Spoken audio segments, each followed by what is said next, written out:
Добрый день. Мы находимся на конференции платформы 2008, и у нас есть удивительная возможность пообщаться с таким известным экспертом в области информационных технологий Дэвидом Чеппелом.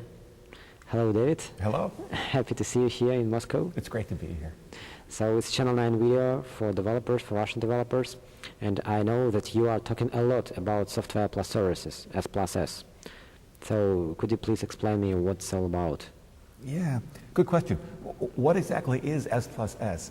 I think the truth is that there is no single answer. If you ask different vendors, or really this is more of a Microsoft-oriented thing at this point, even different parts of Microsoft might give somewhat different answers. So what I can give is my perspective on what this means. The clearest way to think about S+S, I think, is to realize that for a long time now, we've been using software that runs inside our organizations, on our own premises. Let's call that on-premises software. We also use services on the internet, like search, for example. Increasingly, enterprise functionality is moving into the internet as services, into the cloud. What that really means is that things that we have previously done as on-premises software will be done more and more via software running at service providers accessed via the internet. That combination, software plus services, is what the future is going to look like. There's some good examples of this.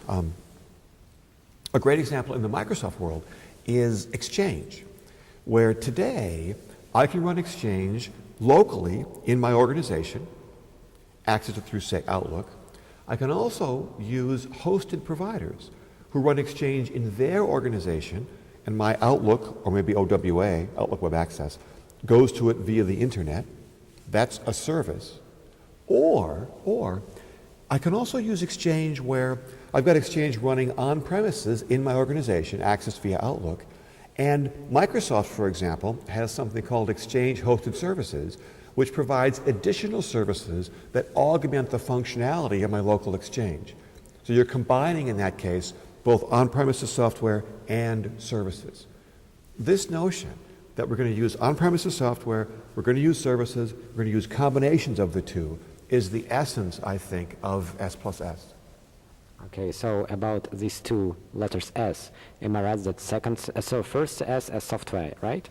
As for second S, S+S is service, but at the same time it's software as a service. Yeah. So SaaS, why we use it? Why should we use it? You're right. In S+S, really, both S's stand for software. The only difference is we say services for the second S because it means software as a service, SaaS. The idea of SaaS has been around for quite a while. The marquee, the most visible vendor doing this has been Salesforce.com, who for something like 10 years has been offering a CRM-based SaaS service. And they've been quite successful. They've illustrated that it certainly is possible to build a viable business out of software as a service. The notion is really interesting because if I buy a CRM application or any application and install it as on-premises software, I have to go to all the trouble of installing it. I've got to maintain it, run it myself. I've got to pay for the whole thing up front. That's difficult. What if I buy the software, I install it, I get it up and running, I go to use it, and it doesn't really help my business? Business guys just hate this. With SaaS, what I can do is I can use the software commonly through a browser across the internet. I can try it. Does it help me? SaaS software is commonly sold by subscription or through some kind of usage-based pricing. So rather than paying this big amount up front, I can pay for what I use. And if I don't like it, if there's no business value, I just stop using it. It's wonderful. From a business point of view, it is wonderful because the risk is so much lower than the big investment, the big risk of installing and using on-premises software. Great appeal there. At the same time, it's important to realize that what SaaS really means is outsourcing. It means taking some function, some software thing that I otherwise would do myself and trusting some third party to do this. Gee, who do I trust that much with my business, with my data? Are they reliable? Will they be up all the time? How do I integrate with that application? How do I get user support? There are a bunch of negatives as well. So not everything is appropriate for SaaS. Some kinds of applications are really a very good fit for SaaS. Some are not. This is the essence of S+S, because going forward, IT decision makers in particular are going to have to decide where something should reside, locally on premises or as a service. The choice will become very real, I think, for more and more organizations going forward. Okay, so you just talked about different business scenarios.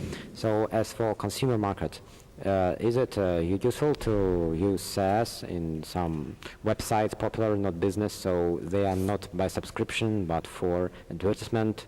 Yeah, that's a very good point, because when organizations offer this kind of service on the internet, they often differentiate between consumer services and business services. A great example today is Google Apps. Well, Google Apps offers a standard version that's ad-supported, and you can use what they have for free. They also have a premier version where you pay a subscription fee, they give you some support, they've got a service level agreement for reliability. They're more business focused. So yes, that distinction is very important. And there are certainly plenty of services that consumers themselves will find useful. The truth is that my focus in what I do is largely on businesses, and so that's where I tend to emphasize. Okay, so one level more in development. So we just talked about services as a concept, as an idea. What about programmatic technique? Will Microsoft just embed includes support of REST in .NET framework? So could you please tell something about how this match with this S+S word, and in what cases we should use REST and other techniques and WCF maybe? So how this match the development more with these technologies and these ideas about software plus services? That's a good question. When applications are providing services in this S+S sense, they frequently provide them through a browser, giving services to a human being, to a user. But it's also pretty common that those applications expose their services programmatically for other software to use. And so how do they do that? Well, commonly it's web services. Web services, for most of us, for a long time, has meant SOAP. You make SOAP calls, great. But there has been this other approach, kind of bubbling along, not so visible, that has more recently become a lot more visible, called REST. The basic idea of REST is just to exploit HTTP, to use the built-in verbs in HTTP like get to do a read or put to do a write, and to use URLs to name everything. The notion is that since this is the web, let's use web technologies to access things. Don't create this complexity of a SOAP header and a SOAP packet and all this WS star stuff. Just use simpler, truly web-based solutions. Now, I would argue that some number of the big fans of REST early on were just really annoying. They were just so crazy about their technology that they really irritated a bunch of other people, like, say, me. And I ignored them. But the truth is, they were right. They were right that this other approach, this restful approach, as they would say, is actually very good for some kinds of apps. There are cases where the right approach totally is SOAP and WS star. There are cases, though, where REST is better. And that is why in the Framework 3.5, WCF supports both. Because Microsoft clearly is ecumenical here. Microsoft doesn't care what you do. Whatever you want to do, WCF is the answer, Microsoft says, right? So I would argue that if what you're doing is a service that is very data-oriented, you're exposing data access. What you're really all about here are the classic CRUD kind of operations, create, read, update, delete. That's a service where you really ought to think about exposing it in a restful way, especially if your requirements for security are not too intense. And so you see on the internet more and more data-oriented services exposed this way. In fact, even Microsoft, with Project Astoria, gives a way to expose data in a restful fashion. Because for data-oriented services, the restful approach is really worth evaluating.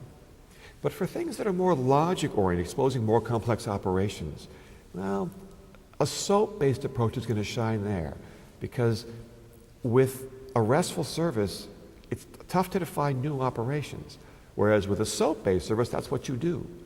So there are trade-offs here. My suggestion, I think, is that people looking to build new services evaluate both approaches and decide which one is better for them. Neither one is the right answer for all situations. Okay. My next question is my personal question.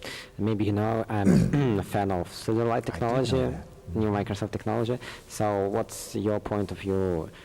Is it interesting technology? What do you think about its future, maybe, or about presence? Yeah, it certainly is interesting. I might argue that one of the most interesting things about Silverlight is how long it took Microsoft to get to it. Because Adobe has shown that something like this, e.g. Flash, is a great idea. And they've been very successful with Flash. Vista ships with Flash. Right? They've been very successful. And so for Microsoft to take so long to get around to building something like Silverlight, it's kind of surprising to me. Flash obviously has this large installed base. It has lots of folks who know how to use it. It's been very successful. Silverlight is brand new. So it's got a tough road ahead of it. At the same time, the fact that Silverlight is so linked into the rest of the Microsoft world with XAML like WPF, with .NET-based development like everything else in the Microsoft world, means that current developers can use it more effectively. You need not learn some odd environment or some unique environment as you do with Flash. So there are some big pluses there as well. And clearly, Microsoft has had some success in making technologies popular in the past. So we'll see. It's too soon to know, really, but I think there is good reason to be optimistic about Silverlight's future. Okay, maybe last question. Now, as we just discussed, there are a lot of new technologies, new ideas in software world, like S+S, SAS, Silverlight, something like that. So if I want to be a successful developer now and after maybe 2 years, what should I do now? What's my good strategy to be successful in this industry? Pay attention. Pay attention. And my first visit to Russia, 4 or 5 years ago, I was talking about .NET. It hadn't shipped yet. I was doing these early seminars, and I remember about 2 or 3 hours into the seminar, a guy raised his hand and he said, "David, if I learn this .NET stuff, can you promise me that this is the last new technology I'll ever have to learn?" And I said, "No, I cannot. But what I can promise you is that you are in the wrong profession. Because if you don't like change, you should get out of the software business." The truth is that our industry moves along enormously rapidly, and you really have to keep going with it. One example. As we move toward an S+S world, it's probable that more and more software will be built as services. That means that developers at software companies and end users are going to have to be building software that runs in the cloud somewhere. Well, gee, that means there's a platform out there to build on, right? Will that be .NET? What will that look like? This whole discussion is emerging right now about what platforms should look like for building SaaS applications. If you care about the future, pay attention to that discussion. The flip side of that is, what is the platform for building clients in that S+S world? There, Silverlight comes back, because it's obviously the case that as these services expose browser UIs, you want rich UI, you want something like Silverlight. So learning about Silverlight, I think, is a valid thing, an important thing to do if you believe that this S+S world is coming. 2 examples of the general principle, which is pay attention, keep changing, keep learning. We work in a great business. We are lucky to get to do this. So thank you, David. It was very interesting, and hope to see you in Russia more and more. Thank you. It's a pleasure to be here.